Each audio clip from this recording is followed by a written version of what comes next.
Start or wait? Yes, yeah, we can start, sir. Okay. A very good evening to all. Thank you for joining the webinar. So today we'll discuss about endovascular aortic repair. So as we know that endovascular aortic repair has come a long way. As we'll slowly and gradually discuss in my presentation, we'll see the scope and what is the future and how things have evolved. No, I mean, I'm not going to discuss history, but we'll discuss from simple things to complex things.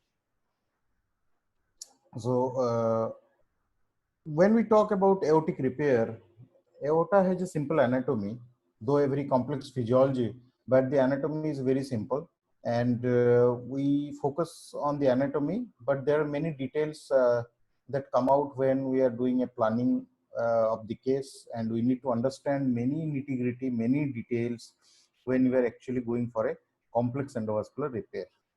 So basically, when we look at the aorta, there is a sinotubular junction, and I mean there is a aortic annulus, then root, then sinotubular junction.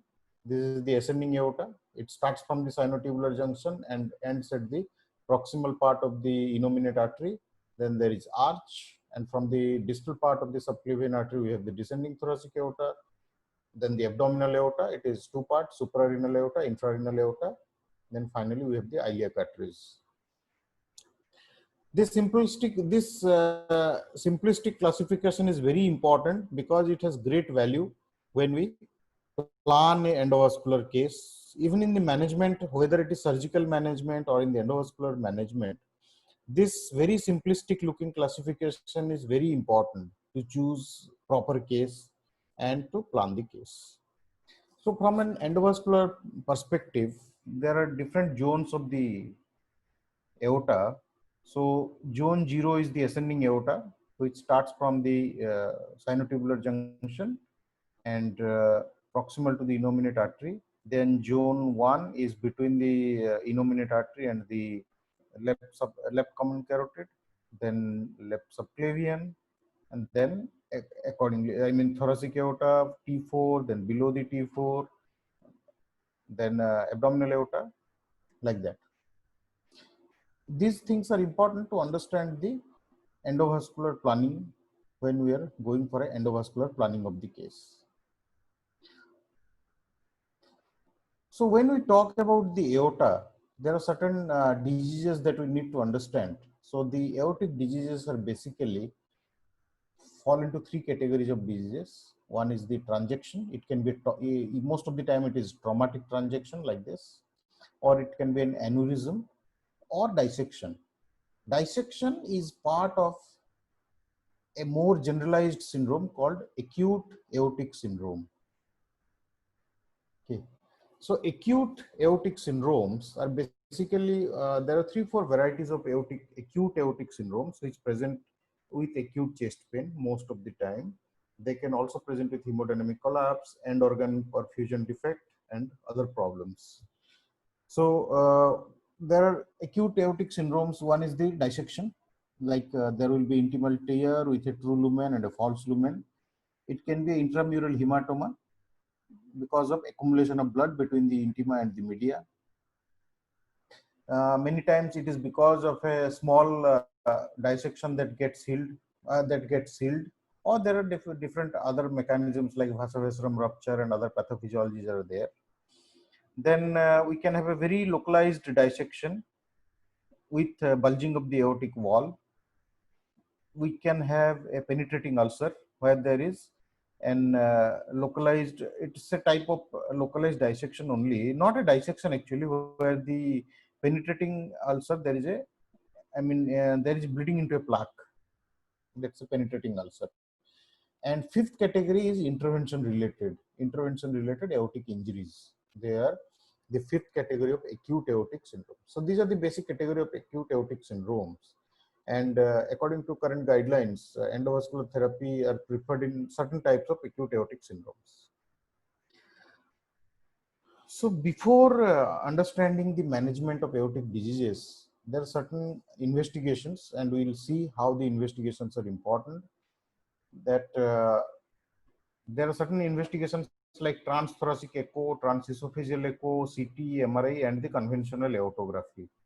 So in most of the times, we need some either CT or MR angio to have a good look at the aorta, to have a good look at the anatomy, proper look at the anatomy, and to plan the procedures properly. Because from all other investigations, we cannot plan a procedure, even with an aortography, because an aortography is a two-dimensional imaging. So we do not know the three-dimensional, aortography does not give us the 3D geometry of the aorta, the spatial arrangement of the vessels of the main branches, major branches, visceral branches. So that's why CT and MRI is very important to give us a 3D geometry of the aorta.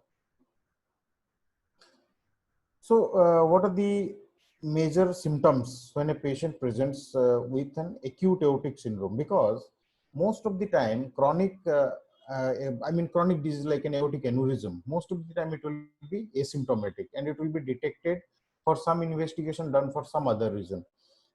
For example, a chest x-ray done for some other reason will show a widening of the mediastinum, or it will show a chest shadow, radio opacity, radio opaque shadow, and that then we go for the CT, and then we pick up the aneurysms. Even for the abdomen, most of the time abdominal aneurysms will be asymptomatic and they are picked up by ultrasound examination or by CT done for some other reason.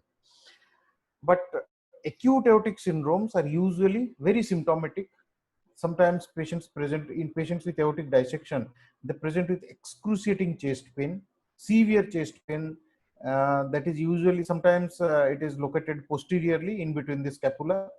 They can present with back pain because if there is a lower down, if there is a dissection that originates a little lower in the descending thoracic aorta, and it will have an abrupt onset of pain. It can be a migrating pain. Patients with in the ascending aorta can present with acute aortic regurgitation, even cardiac tamponade, myocardial ischemia, right coronary ischemia, inferior MI can occur. I mean, that is more common in case of aortic dissections. Then patients with present with heart failure. Sometimes patient can present with pleural effusion when the dissection gets stabilized. Then patients can develop pleural effusion. Syncope can be there because of the excruciating pain, sometimes because of vasovagal mechanism, or sometimes when there is extravasation of blood, it can lead to a hypovolemic shock, syncope, neurological deficits like CVA, spinal cord ischemia, mesenteric ischemia, renal failure, lower limb ischemia in case of distal extension into the iliac arteries. So these are the major symptoms in a patient with acute aortic dissection. So let us discuss a little bit about the most common disease, that is abdominal aortic aneurysms. So most of the time, such patients will be asymptomatic. So when we detect an asymptomatic abdominal aneurysm, what to do? What is the next line of management? So there are many guidelines available, but I mean, they are not very complicated. They're easy to understand. In patients with abdominal aortic diameter of 25 to 29, new ultrasound imaging should be considered at 4 years. So those who are less than less than 30 mm, there is no need to go for yearly screening. We can go easily for two to 3 yearly screening for such patients. Surveillance is indicated and safe in patients with an abdominal aortic aneurysm with a maximum diameter less than 55 or slow growth, that is less than 10 mm per year. So up to say 50, patients who are less than 50 and where the rate of growth is less than 10 mm or 1 centimeter per year, in such cases we can go with a surveillance.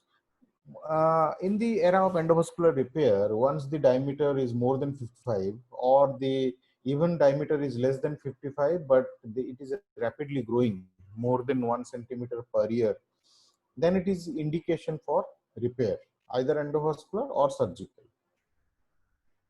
In patients with small aneurysm, that is between 30 and 55, the time interval may be for 3 yearly for 30 to 40 and for 2 yearly between 40 and 45 and yearly for more than 45.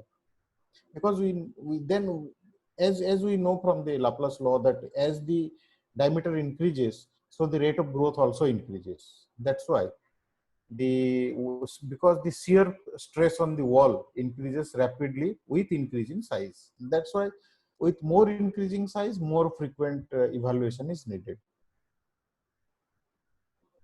So from an endovascular perspective, when we are talking about endovascular repair, there are two things, two most important things that we have to consider for a successful procedure. One is the proximal anchoring zone or the seal zone, and then it is the distal seal zone. So these are the two important factors that we have to consider when planning a procedure. A proximal seal zone, that is the area between the renal artery to the proximal neck. We need a good, I'll tell you what should be the characteristics of a good neck, good proximal seal zone. And then we need a distal seal zone in the iliac arteries. So a proximal anchoring zone, ideally it should be less than 32 or less than 30, even better. It should be more than 15, but more than 20 is ideal. This angle between the long axis of the aorta and long axis of the aneurysm should be less than 75. There should not be any thrombus or any calcification. Even if thrombus and calcifications are present, there should be less than 20% of the total diameter, total perimeter. But ideally, it should not have any thrombus, any calcification in the proximal neck. And for distal iliac arteries, the diameter should be more than 7. We should have a seal zone of more than 15. The angulation between the iliac and the aneurysm segment should be less than 90. It should not be very tortuous or very calcified, because presence of calcification, the graft may not sit very snugly to occlude the vessels. Okay. So to synthesize all the data, so this is a suitable anatomy.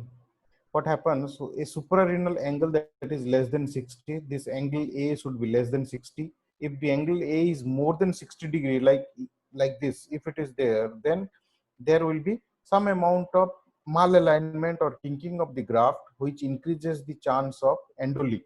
Graft migration is a very uncommon phenomenon when we choose a conical, cylindrical neck. So there can be endoleak because there will be some malalignment of the graft. Then the proximal neck B should be more than 15. The diameter should be 19 to 26 ideally, should not be more than 30. And then this diameter, it should be cylindrical or tubular. It should not be conical. So the diameter between here and here, it should not increase by more than 10%. Then there should be a good distal fixation length, and distal fixation diameters should be like the, according to the available size of the extension tubes. Then thrombosis or calcification less than 25% of the circumference. So challenging anatomies are like short neck, angulations, taper, calcification, thrombus, and very large diameters. In such cases, endovascular, we cannot go ahead with a simple single graft with extensions. There, if suppose a proximal diameter is say 40, then we have to do some hybrid procedure. Not hybrid procedure, we have to go with a branched or fenestrated graft. Then we have to take care of the branches like that, because if the proximal diameter is more than 30 or 32, then we cannot have a good seal with a main body graft. So some case examples I will show. So this is a nice long neck. This is like the ideal anatomy. It's a tubular neck, and there is not much of angle, just maybe hardly 20 degree or 30 degree angle between the aorta and the aneurysm. So this is a very nice proximal neck. There is no calcium, and this is straight iliac arteries, not very large, no extra calcium. So these are nice anatomies. But we should, when planning a case, we should always remember the challenges, like a very big neck, very short neck, very angulated neck, too diseased, cone shaped, for the iliacs too tortuous, too small, or too calcified. So these are the things we should always remember. It is not that it cannot be done, but it needs some special techniques, it needs some special maneuvers to do challenging cases. So one of the situation that frequently arises is this is one of the common problems, is the neck angulation. Like we can have a very angulated aneurysm and the aortic neck, like here it is 80° or even 90° maybe. So what to do? Whether we can go ahead with an angulated neck, endovascular repair in an angulated neck or not. So there is some positive point, like even in the presence of an angulation, if we have a long neck, so ideally in the presence of an angulated, we should take 3 centimeters should be cut off, 30mm neck should be available to adequately seal this area so that endoleak is less, type A endoleak is less, type 1, sorry. So in presence of an angulated neck, we should ideally look for a long neck. That is, cutoff should be around 30mm. Then we can safely do a endovascular repair. So like in this case, you see there is a long neck here, there is a long neck here. So in such cases, we can go ahead and do the procedures. But there another challenge is the cone shaped neck. So here, even if the aneurysm, maybe we can, I mean, the aneurysm actually starts from here. The aneurysm does not start from here. So aneurysm starts from here. So a conical neck, a cone shape is part of the aneurysm. It is not part of the normal aorta. So there is no landing zone here. When you consider a cone shaped neck, there is no landing zone here. So in such cases, it is better to go with a fenestrated graft with renal fenestrations and SMA fenestration. Celiac fenestration is optional. So suppose we have a straight anatomy, aorta is relatively straight, the orientation of the arteries we can easily map out. In such cases, we can go ahead with a fenestrated graft because there is no landing zone here. This cone here, as we have graphically shown here, this cone will not give enough seal. There is no sealing in these areas because it is part of the aneurysm. Also, what happens is aortic aneurysm is a systemic disease. There is a disease progression. So what happens when we have a less seal zone, there is a tendency for the disease to proximally migrate.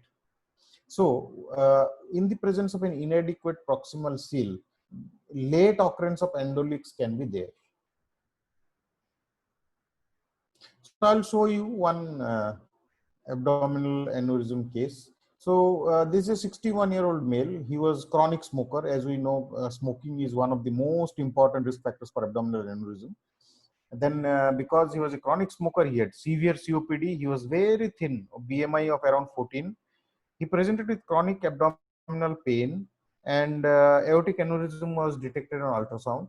Then, of course, we did a CT angio. And as you can see that this is a large aneurysm, more than 6 centimeter with partial thrombus here. This is the partial thrombus. But we have a nice anatomy. There is calcium here in the proximal part, but not very dense calcium.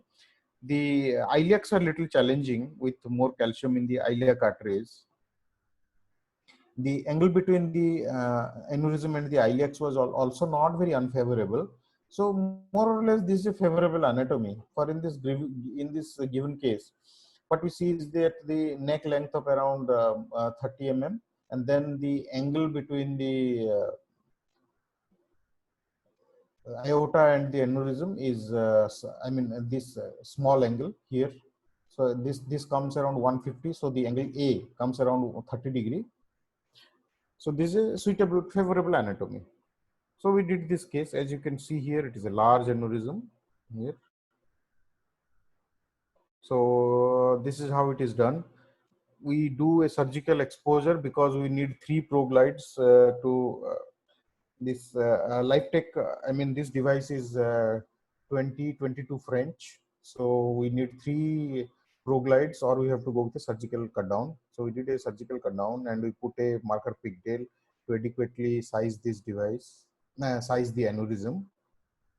Then we deployed the this is the 8 marker. from these 8 different devices have different markers. So with these LiveTech devices, this is the 8 marker. 8 marker is from where the covered area starts. So this should be placed adjacent to the, just below the renal artery, because the covered portion will start from here. So this was a 26 into 120 device. And then we released the, this is the contralateral limb that was released. And this is the ipsilateral limb.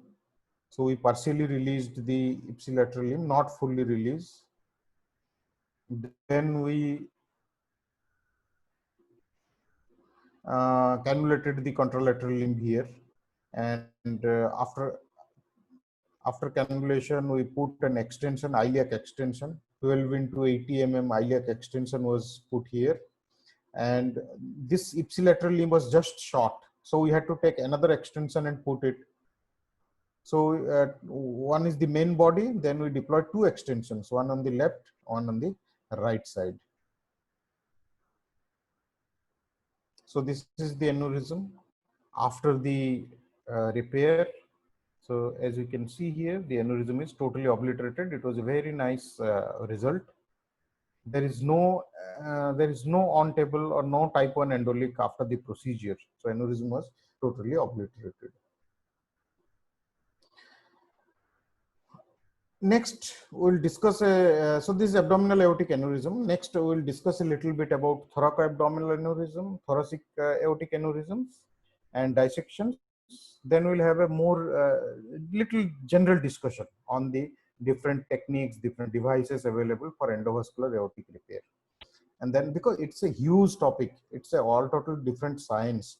So I'll just give a brief idea about the different therapies that and the scope of the subject. So we had a 34-year-old male. He presented with refractory hypertension and persistent back pain. Ultrasound abdomen was done as part of the evaluation of hypertension, which showed presence of abdominal aortic aneurysm, and CT angio showed extensive thoracoabdominal aneurysm. So see here, this aneurysm starts right from the left subclavian artery, the just distal to the left subclavian artery, and then the entire aorta up to the infrarenal part, up to here, it is diseased.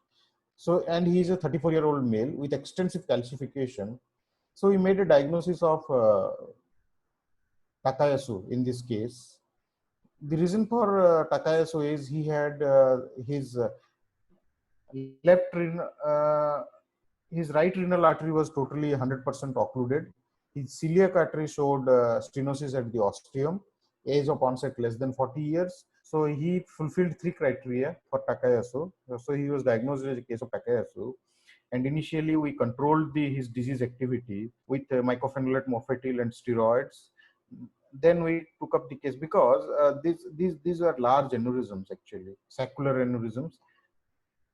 And then there was extensive fusiform aneurysm also. So entire aorta was very diseased.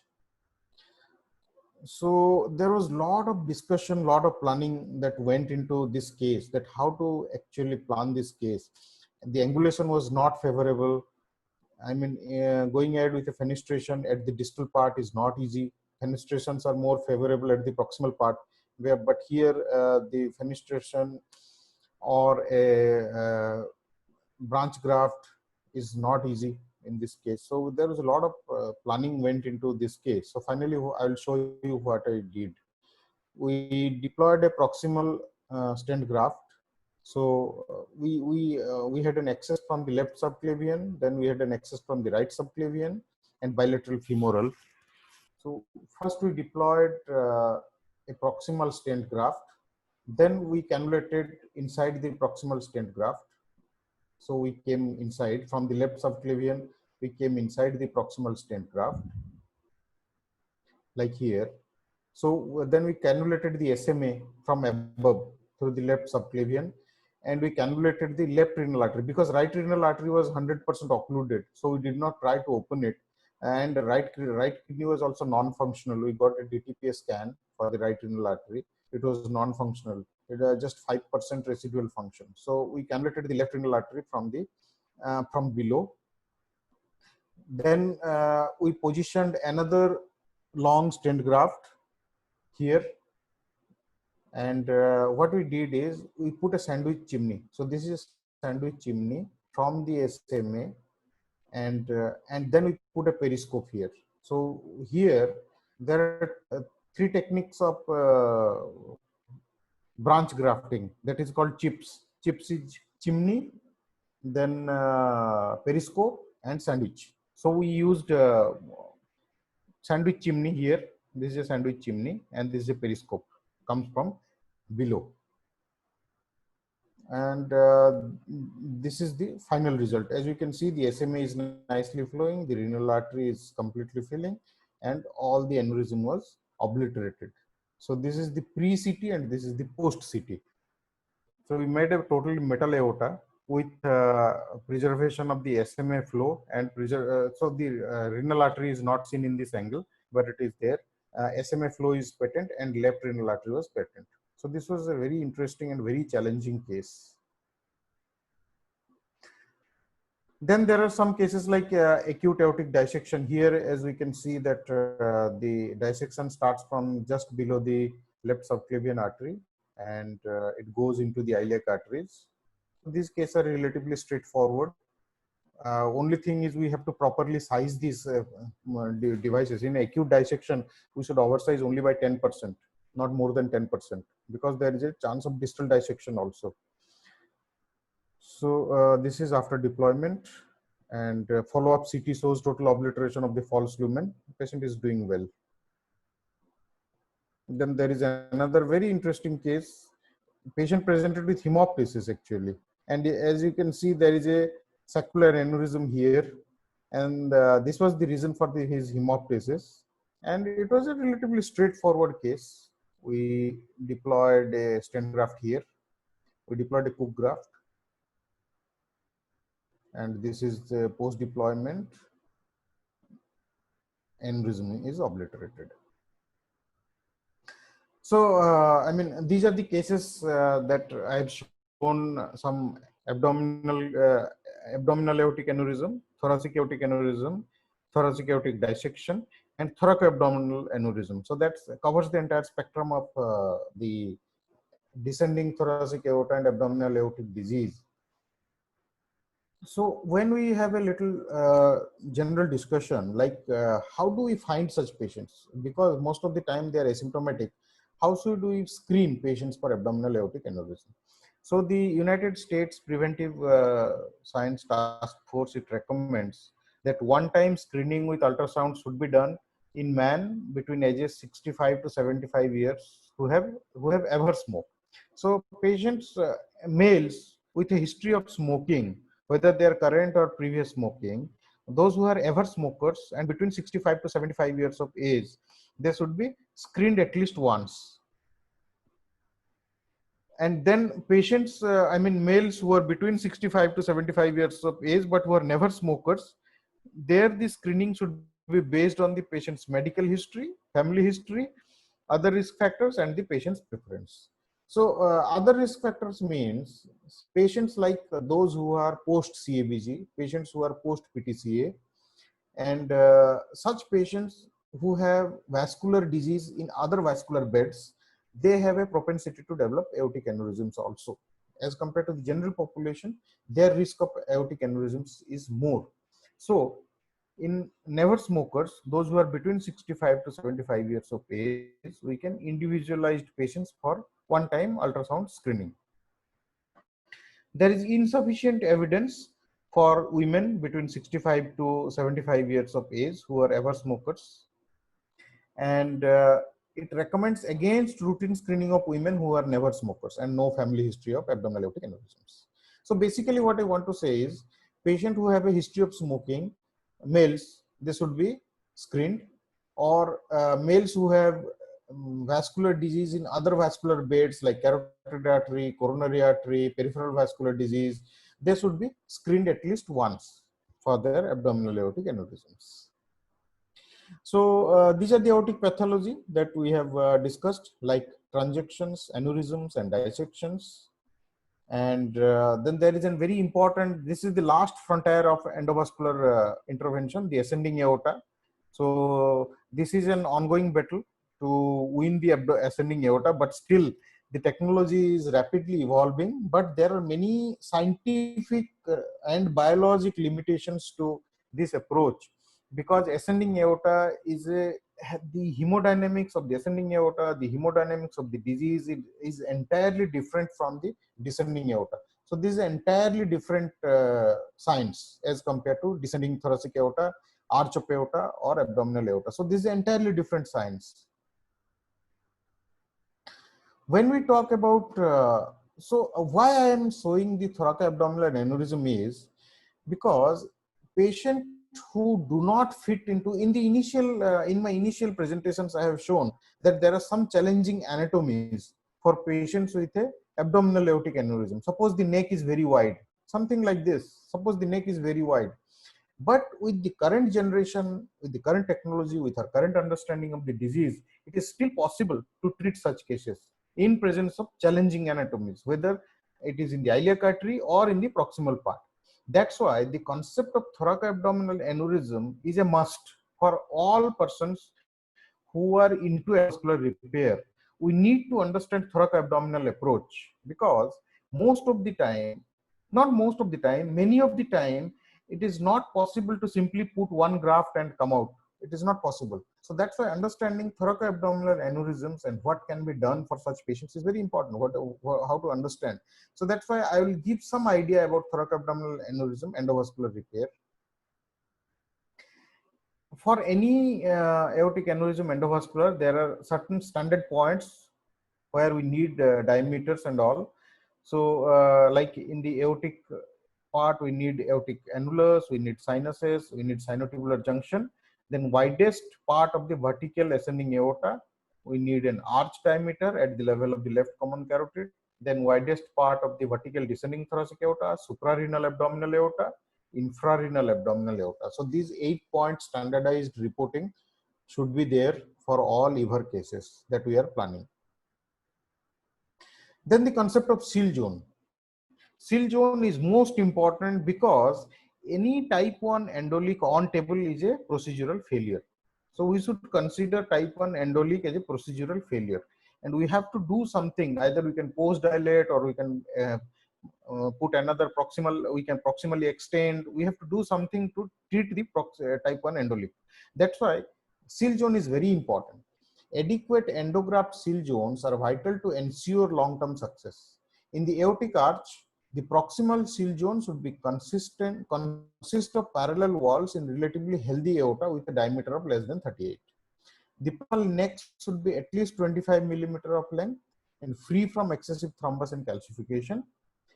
Aortic angulation should be less than 60 degree.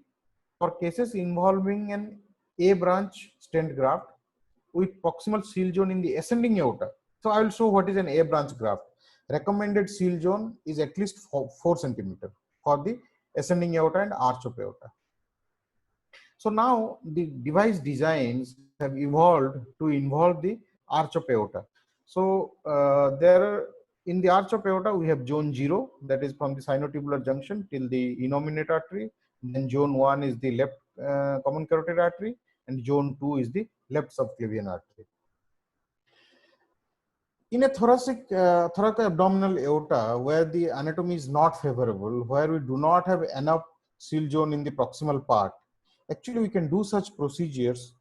We can put some parallel grafts, as I have shown in one of my case, that we can do some chimney to have adequate, because we have to save the superior mesenteric artery and we have to save the both the renal arteries and at least one internal iliac artery. We cannot occlude both internal iliac artery, because the hypogastric artery, we have to keep patent at least one hypogastric artery for the spinal cord ischemia. So that's why we can extend this anatomy proximally by putting some chimneys.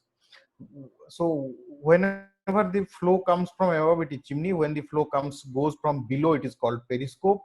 And octopus is, we put a normal, a main body with limbs, 2 limbs. Then inside that limb, we put further extensions into the branches, that is with a bell bottom here for the iliac or the distal aorta. So this is a octopus scent.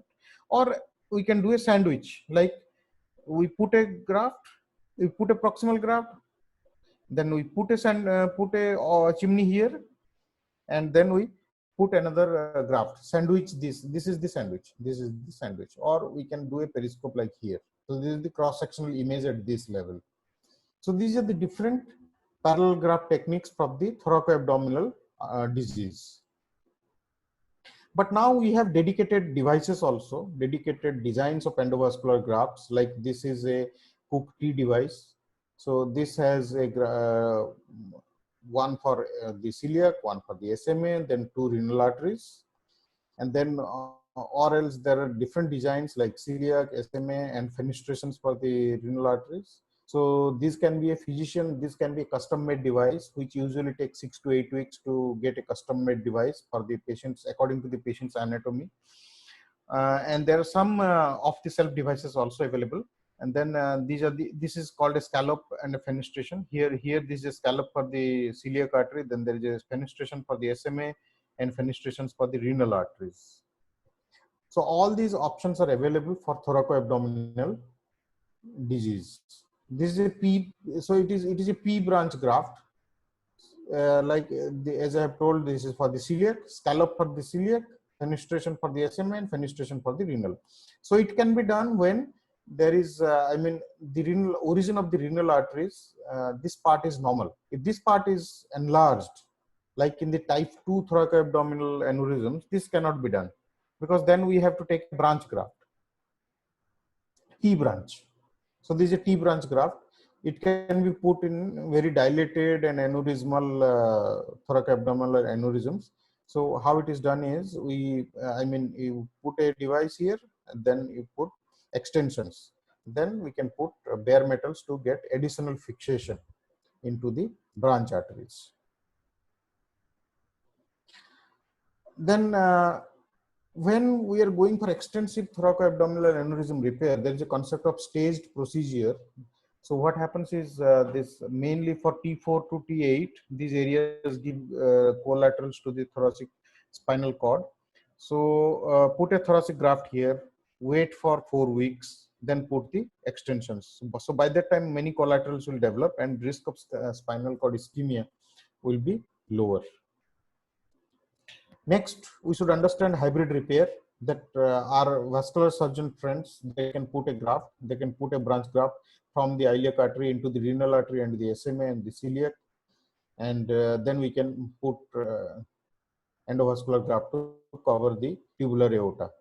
So this is relatively easy procedure, but one thing is sometimes the rate of restenosis of such long vascular grafts is also high, and the direction of flow will be reversed. So there is some amount of stasis. So long-term results, maybe there will be some restenosis in these grafts also. And once we have devascularized, once we have done the debranching, then we have to depend on these grafts only. There is no other way we are going to do another procedure in any other way. Now, aortic arch is one area where there has been significant improvement, significant advancement. So now we have the arch grafts. Arch grafts are arch devices are available where there will be two scallops, one for the innominate artery, brachiocephalic artery, and one for the left common carotid artery. So what is done is basically we put a device here, then from the right carotid or right axillary, we have to do a surgical cut down and put a branch graft here.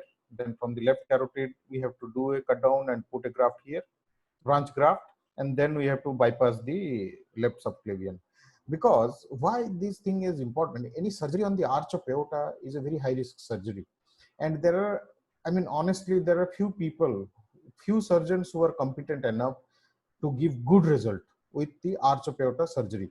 Suppose a patient who has an aneurysm in the zone 2 or zone 1, not zone 0, zone 1, zone 2 aneurysm, it's a really challenging situation to treat percutaneously, surgically. That's why there was an unmet need for these percutaneous devices. And now we are very happy that technology has evolved to such an extent that such complex anatomies can also be managed percutaneously. So these are the criteria for selection of patients who undergo aortic branch graft, like arch aneurysm or chronic dissection, suitable iliac access to accommodate 24 French sheaths, no prior aortic valve intervention, ascending aorta should be more than 5 centimeter in length, more than 4 centimeter seal zone, and should be less than 38 mm in diameter. Innominate artery should be less than 20 mm in diameter, and 20 mm seal zone length should be there in the innominate artery. So these criteria we should fulfill before we plan a branch graft. So these are the different types of branch grafts. That is, I mean, the techniques we can do. We need to. So one of the things we put a bypass here from the carotid to subclavian, and then we have to put vascular plugs to occlude, because if we do not occlude this, there will be some amount of there will be type 2 endoleak here, and there will be aneurysm enlargement. So whenever we are putting a carotid to subclavian graft, we have to put a vascular plugs here to occlude the subclavian. Then not only branch graft, we can also do parallel graft for zone 0 implantation, that is in the ascending aortic implantation. So this is what we can do. We can, if there these aneurysms for zone 1, zone 2, what we can do is we can put a graft from the innominate, then we can bypass the subclavian and the common carotid, surgically bypass. So it is a hybrid repair, surgical bypass plus endovascular grafts. Also now we can tackle the iliac anatomies, because now we have branch grafts, iliac artery is also available. So the entire extent of the aorta, starting from ascending aorta, arch, descending thoracic aorta, abdominal aorta, including iliac artery aneurysms, now can be managed percutaneously. Finally, I want to show that there are different complications are there. So a complication that is very typical to endovascular repair is endoleak. So type 1 endoleak, when there is proximal or distal flow of blood into the aneurysmal sac. Acute procedural success, this is procedural failure. So we have to get rid of type 1 endoleak. Type 2 endoleak because of feeding vessels. Type 3 endoleak is because of defect in the graft. Type 4 is for graft porosity, and type 5 we cannot detect any pathology, but still the problem, but still the aneurysm keeps on increasing. So to summarize, for an endovascular repair, a conservative patient selection is very important. We should be 100% sure that what we are doing, how we are going to do, everything depends on planning. So any complex endovascular repair needs a lot of planning, lot of thinking, because on table decisions cannot be made. No ad hoc procedures can be done in an endovascular repair. Any ad hoc decision on table is destined to fail. That is what my experience is. Always it is a pre-planning. So we should always have all the modalities of imaging. We should get a good CT angio, we should get MR angio if needed, we should get prior aortograms to understand the anatomy if we have some doubt. But all these diagnostic and imaging procedures should be done before taking up the patient and before deciding, because I'll tell you why it is important. Because when a person comes for the technical help, a company person comes, he cannot carry 20 grafts. So we have to give him an option that I need these 5 grafts, because carrying 20 grafts is not it is a logistic problem. Second, the angiogram is not going to give us the exact idea about the diameter, about the length of the device. So it is very important to assess the pre-imaging, pre-intervention imaging, to critically examine the imaging, to sit down and make a plan of the procedure. So conservative patient selection. And why I'm saying conservative, any doubt, any gap in the understanding of the entire process, we should refrain from doing the procedures, because it is likely to fail. There is high chance of failure. So that's why we should be more on the no side than on the yes, let's try, let's see, let me try. That attitude is not going to serve us or the patient. So we should be very sure what we are going to do. Then know your devices. There are 3-4 devices. In India, maybe there are now 3 devices available. because the WL Gore devices, I think they have withdrawn. So we have Medtronic devices, we have Cook devices, and we have LifeTech devices. So each device is different. Each device characteristics are different. So know your devices or become familiar with one type of device. That is also a good option. Procedural planning. Everything depends on planning. Implanting the graft is not difficult. We can take a graft and just implant it, but procedural planning is very important. Then always prepare for the worst. We should call our surgeon friends, we should call our vascular surgeon colleagues, and also we should take a proper consent. We should explain the proper risks of the procedure, because many of these patients are actually very sick patients with multiple disease in all the vascular beds. They may be having, there is a high chance of coronary artery disease. So many things are there. So we should prepare for the worst also. Thank you.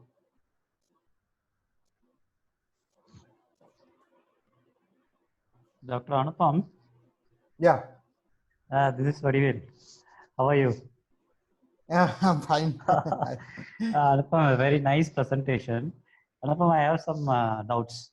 So Yeah, when you're doing please. a side branch stenting, like Yes. or whatever the techniques you described, will you simultaneously deploy, or you deploy the side stent first, then the main branch stent? What is the technique?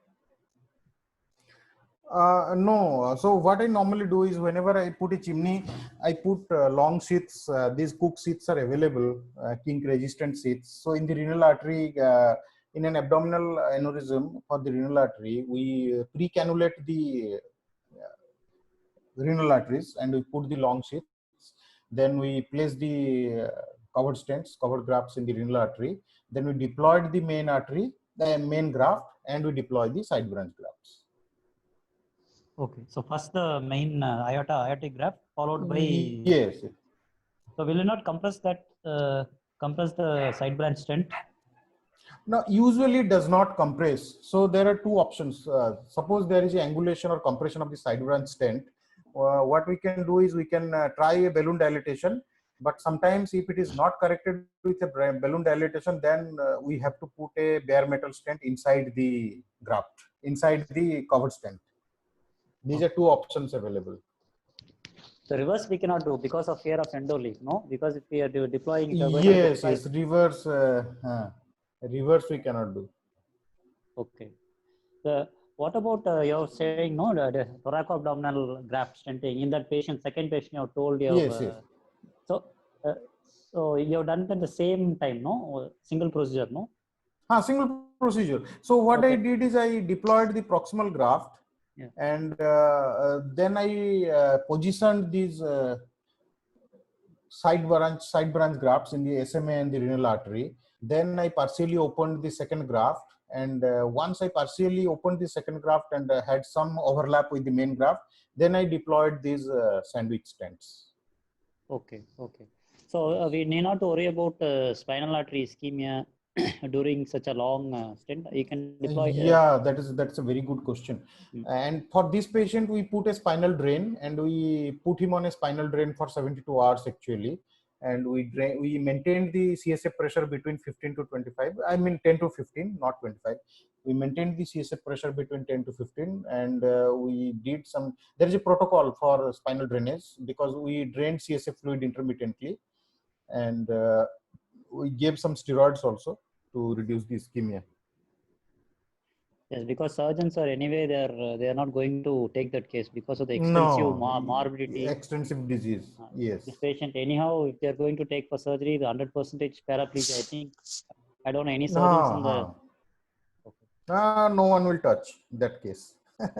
Actually, I mean, this is a funny thing I shouldn't tell or not, but that patient almost consulted many places all over India before coming. Okay, that's a very nice and bold case. So, what is the long-term data that is available? So, how far these patients they do? That's a very nice. I mean, there are limited series, maybe 20, 22, like that. Even big series and big series. And there was one series which had some 140 patients or like that. And long-term data we have up to maybe 4 years or 5 years. which showed that there is endoleak presence of, because all the chimney and they have some gutter endoleaks. So endoleaks can be present in up to, initially present in up to 20% of the cases, which gradually regress. And then the aneurysm expansion that is part of the endoleak only. Procedural success, that is maybe around 80 to 85% of the cases they achieve. That's what my understanding of the data. Okay, so many patients will have endoleaks, but clinically, how much percentage of these endoleaks will turn out to be a meaningful endoleak? Like it needs re-intervention, or patient becoming symptomatic again, going for surgery or another intervention. Yeah. So how many of these endoleaks will require? So type 1 endoleak is definitely you have to do something. What about? So that is, Dr. Velu, that's a very nice question, but I'm not sure about any long-term data on this, that how many of these endoleaks need re-intervention with complex grafting. Okay. There is no standardized data available as far as I know. Maybe some in some other sources it may be available. Okay. Maybe less than 15%, that is acceptable, no? Yeah, acceptable. Yes, yes. Okay. So what is the difference between type 2 and type 3? Type 3, you told it is porosity. Type 2 is? Type 2 is because of feeding vessel. Suppose in abdominal aortic aneurysm, sometimes lumbar arteries and all, they may have some, I mean, there will be the feeding vessels. Okay. So prior, you have to take a CT angiogram and you have to very carefully study what are the feeding vessels, and you have to occlude them. Very nice. So what in many abroad countries, what they have started doing is, in thoracic aneurysm, they will go and first coil the intercostal arteries, because the intercostal arteries are likely to cause type 2 endoleaks. So they coil first the T2 to T4 segment intercostal arteries on both sides. Okay. There are actually a lot of questions I can ask, but no, it's okay. Well, you can ask. How to size the aortic stent grafts? You know, maybe I joined a little late. What is the landing zone should be, like 10 mm or 20 mm? How you should? No. Landing zone. I mean, that I have already shown. I will I will show again. Yeah, maybe if time permits, you can show. I will ask. Sure, sir. Please. Can I go ahead and just please, sir. For Dr. Velu, I will discuss a little bit again. Yeah, please, sir, please. Yeah. Thank you so much. Velu is my special friend. Right. And that was a real masterclass presentation, sir. It was very good, and that's an excellent choice of slides. And then amazing cases. So. Yeah, very difficult cases. It was a real surprise. I've never seen these cases before, so it's a real treat. So, Dr. Velu, this is what. So this is what we should. This is a good favorable anatomy. You see this A angle between the long axis of the aneurysm and the long axis of the aorta. It should be less than 60 degree here. Okay. Then this proximal neck should be minimum 15. Okay. But we should aim for maybe minimum 20. Minimum 15 is required. The diameter should be between 18 to 28. Okay. And it should be tubular. It should not be conical. This area and this area, the diameter increase should be less than 10%. We should not have a conical neck. A conical neck is part of the aneurysm. It is not part of the normal aorta. Distal fixation, again, we need at least 10 mm. And distal diameter, we can, these are the sizes available for the extension limbs. So distal diameter should be less than 18 or 19. And thrombus and calcification should be less than 25% of the circumference. Okay. So what happens? Suppose there is a heavily angulated neck like this, 80 degree, 90 degree. In such cases, we should have a long neck. So this neck should be 3 centimeter minimum. So that is the cutoff we should take, at least 3 centimeter. I mean, it is not there in the literature, but some of the reports, they say that it should be long. So in a long neck, even with angulation, we can go ahead with the procedure. So this is what a conical neck is. We should not do. Okay. Yeah. So when will you post-dilate?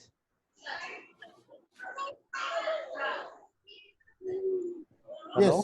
When will Yes. you post dilatation? When you do in all cases or in some cases? No. Oh. And because it is only if it is type 1A endoleak, you can do a post dilatation. Otherwise, oversizing you do by 15%. For acute dissection, you do by 10%. For aneurysms, it is 15%. And Okay. for sandwich graft, you should oversize the second graft by 25%. And otherwise, there is no need for any post dilatation, routine post dilatation. Okay.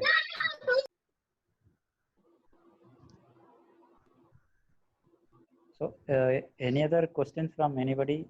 Yeah, Dr. Nikhil Chowdhury had asked one question that what do you actually recommend between chimney or fenestration?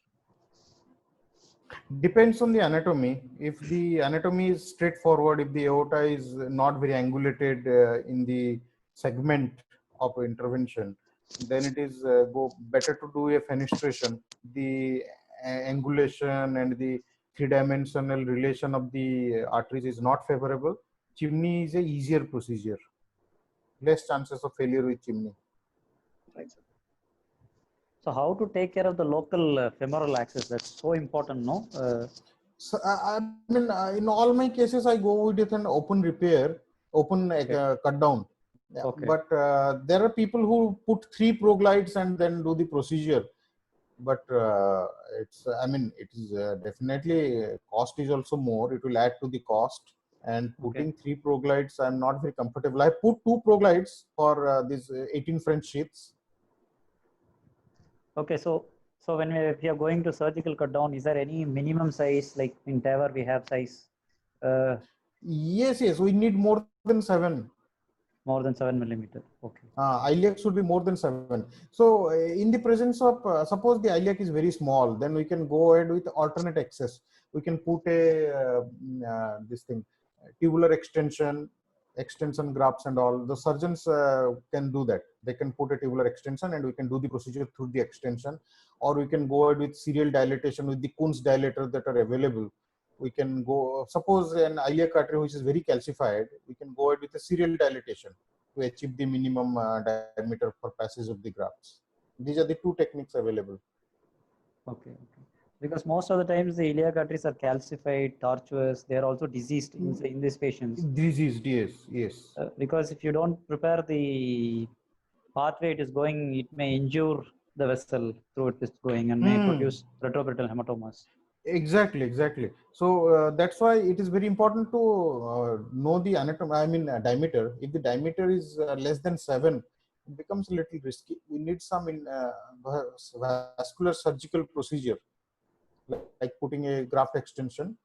They put this thing, tubular graft for the procedure, and then they will anastomose the graft proximally, or serial dilatation, of course, cracking the calcium and going ahead with the procedure.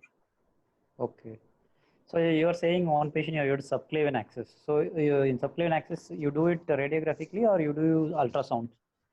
No, it was actually axillary access. Okay. So how do you do it? Surgeon opened it. Okay. So yeah. Okay. The surgeon opens it, you do the procedure, then they will close it. They will close it. Yeah, they will repair it. Okay. So that's safest rather than using 3 ProGlides. I know. So it all depends on the cost. Okay. It is not the cost, but the safety is the main. So what happened in one of the cases, after passage of the graft, there was actually a spiral tear. It was a helical tear of the femoral artery. Okay. And I mean, that can happen any moment at any situation. If we are going percutaneously, it is not going to repair. I mean, we won't be able to repair. So in one case, I had this experience that there was huge bleeding. If you remember, in one of our days in PGI, there was one case where there was a helical I remember. Helical tear, and it was keep on extending. Every time you, stitch it, then again some other point it was bleeding. Yeah. Well, you might be remembering. I remember. Yes. So Anupam, Dr. Anupam, it's very good. So whenever I collect some case here, kindly come here and proctor. Well, I'll be very happy. Yeah. So So it's nice to learn from you. Thank you. Thank you. So I'll leave this thing for another. Nikhil sir. Nikhil sir, you want to ask something?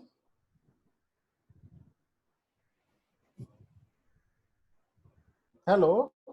One second, sir. I'll ask him to unmute once again. Sir, can I ask one question? Yeah, please. Sir, good evening, Venkatesh here. Sir, when should in what situations should we use this devices? I didn't get your Say that question again. actually. Yeah. Please, in what situation? In what situations we should use distal protection devices during stent graft cases? Distal protection devices are not needed. One thing is that we have to maintain the iliac arteries. We cannot occlude for a long period of time. If we occlude both iliac arteries, internal iliacs, for a long period of time, there is a chance of spinal ischemia.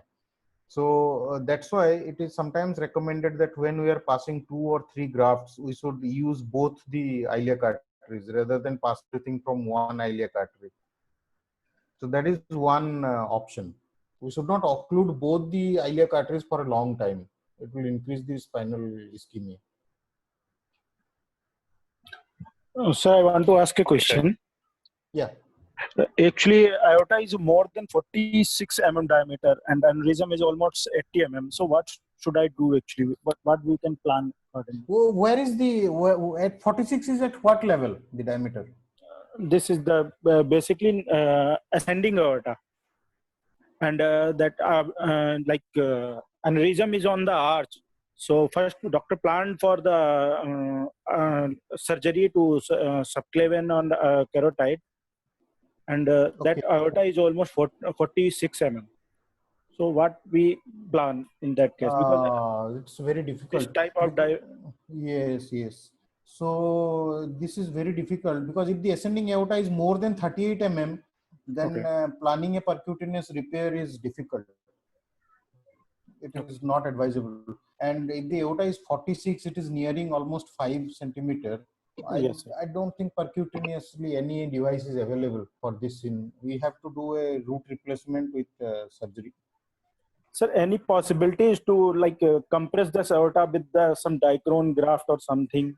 What is you suggest? Surgeons can tell that. I don't think it is possible. It is not possible. But I think surgeons can better answer that. But as far as my understanding, it is not possible. Okay. Because somebody recommend me, I will compress that aorta or something. That's why I asked. Dr. Velu, what is your opinion? No, I don't have any. I don't think external compression of the aorta. No, I don't think it is scientifically seems. That is what I mean. It is not a sound idea. I don't know, some very daring surgeon. I think it's better option is only surgery. Surgery. One more question. How do you size proximal? Because in coronaries, we sometimes the proximal to distal landing zone, the size difference may be significant. No, we have tapered grafts. We have tubular grafts. So there will be no issue. So there will be no issue. Proximally, it will be 36. Distally, it will be 28. So that's why it is very important to understand the device also. Okay. So what is the size from which it starts and what is the maximum size available? Very difficult. Maybe 22 and up to 36. Okay, so maximum size, as you told, it's 36, 38 mm. 36, 38 like that.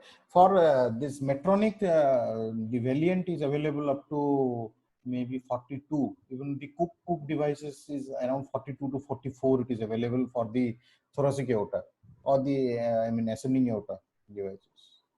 But for the most common common cases, 30, 36, 38. 38 is also restrictive. 36 is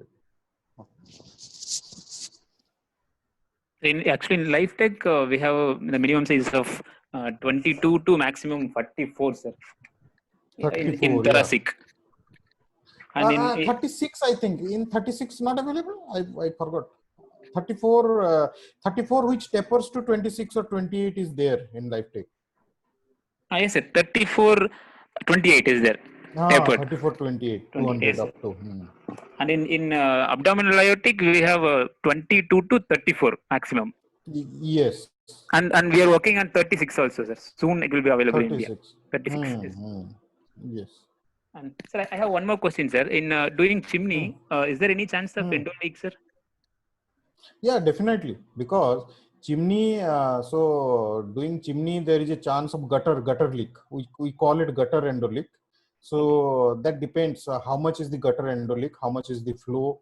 And once we have a dead end sac into which there is a gutter endo leak and there is the exit is blocked, then over time it regresses. But if there is too much endo leak, then there is a need to post dilate. So what should be done is put a balloon inside the stent graft and put a balloon in the aortic graft and simultaneously post dilate. Okay, to minimize the gutter endo leak. And then there is another tip that when we do a chimney, we should oversize by 20% or 25%. The main graft. Main graft. Main graft, yeah. Otherwise, we oversize by 10 to 15%. Okay, sir. Sir, and one more thing, sir. What is how much landing zone needed in the iliac, sir? Usually we do up to the internal iliac, and if aneurysm is extended, we'll block the internal iliac also. But is there any particular should be minimum of 7. Okay, sir. 7 mm minimum. 7 mm. Okay. Yeah. Can we block both the internal iliac? No issues. No. We can block only one iliac. One we have to keep patent. Internal iliac. Okay. Hello, sir. Yes. Sir, right now, Cook is only doing like customized device or any other company also. Actually, LifeTech also, I think, doing all the customized devices. And how much time I think we need to customize? 6 to 8 weeks. The time they will manufacture the device and they import the device and all, it will be 6 to 8 weeks, 2 months. So, sir, so it's the same for us also, like for LifeTech also. Like we also do the tailor-made devices. Provided like around 6 to 8 weeks time, like we can do. Right? And then we are also working on that aortic arch stent grafts now. So that's I know. You are coming up with the branch grafts. Right. Dr. Anupam, what are the things you will monitor in patient who underwent whatever thoracic abdominal grafts? Like in coronaries, we do monitor the distal pulses, we monitor bleeding like this. In aortic graft stenting, what are the things in the immediate post-op or immediate 24 hours ICU patients? What are the things to monitor? So we have to maintain the blood pressure on the higher side. Mean arterial pressure should be maintained more than 90, more than 75 to increase the spinal perfusion. That is one point. Then frequent neurological monitoring should be done for paraplegia. And then of course the general pulses and thromboembolism, all those complications you should watch. But important point is, even in some patients where the blood pressure is on the lower side, we should use some vasopressors to maintain a mean arterial pressure more than 75. Okay. So, okay, good. If suppose post-op hypotension, so what are the things that we should? We should immediately get another imaging to see for retroperitoneal hematoma. Most of the time, it will be some hematoma. Or of course, then another possibility is a acute cardiac event also, because such patients are likely to have some coronary artery disease or something. So we should immediately rule out cardiac cause, and then we should get, if the heart appears to be fine, then we should get another imaging. Okay, so take to the lab and inject and see everything is fine now. Or get a CT. Okay. So steroids, you use how steroids should be used? Steroids normally I use for 3 days for long stents, because after 72 hours the incidence of spinal ischemia is very less. By that time all the edema already subsided. So steroids, dexamethasone has a good penetration into the CSF and blood-brain barrier.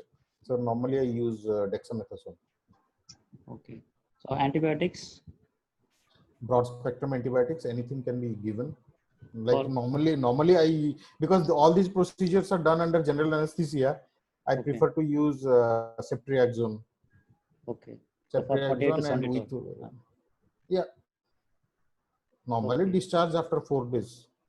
Okay. So what is the antibiotic? What is the antiplatelets protocol you follow? Single antiplatelet. So the Aspirin. preload done before. Okay. Only single. Why not dual? No. This is larger. This is a large vessel. Chances of graft thrombosis is very low. Okay. Yeah, high flow areas, large vessel. So only single antiplatelet. So even multiple stents or chimney stents, also single suffices. Nah, single is sufficient. Okay. So heparin, how about heparin use during procedure? Heparin only, heparin only for procedure, during Okay. procedure, and the ACT we should try. Maybe for coronary, we maintain an ACT of 300. Here we can try a little lower ACT, set 250 to 300. ACT will be sufficient. Okay. And no need for post-operative heparin. No, I do not give. We can give as a DVT prophylaxis because these patients will be immobilized for 1-2 days. That's all. Okay. Okay. Thank you, Dr. Anupam, for patiently answering all my questions. Most welcome, Velu. yeah. Thank you. So if no other questions, is there any other questions from the group? Nikhil sir. I think Nikhil says like audio is not getting connected. Okay.